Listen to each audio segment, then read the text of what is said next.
We're here backstage at Brooklyn Fashion Week with Richard Fitz. Now, tell me about your collection. What's the name of it?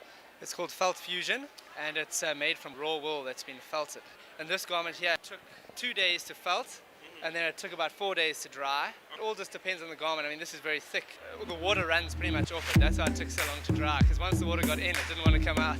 This garment, it's a lot more rough on the skin. So on the inside layer, we put this merino wool, which is a lot softer, so it feels a bit better on the skin.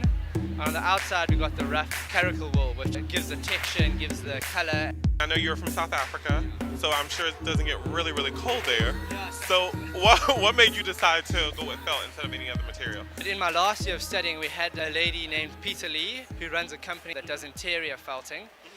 And as soon as I saw it, I thought, this is amazing. Straight from there, I picked it up and decided to start working with it. And there's so much possibility with it. Jewel details and patterns and stuff like that. It's quite easy to add this stuff in. You can mix it with silk to make thinner, more summery felted garments. Like these strings that we added on here, you can lay it on top of it, and when you felt it, it joins in with the wool underneath it. So the process is, you take the raw wool, and then you lay it down in sheets. You make sure it's all smooth and flat, and when you press on it, you can feel how thick it will be.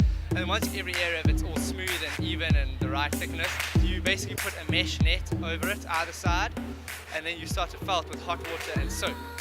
What challenges did you have to go through with using this material? A bit of trial and error. I think the nice thing with it is that you can always make it work. Some of the garments we worked with, and they didn't come out exactly how I expected it to, but they still look great, because I mean, it's molded on a table, then molded on a mannequin.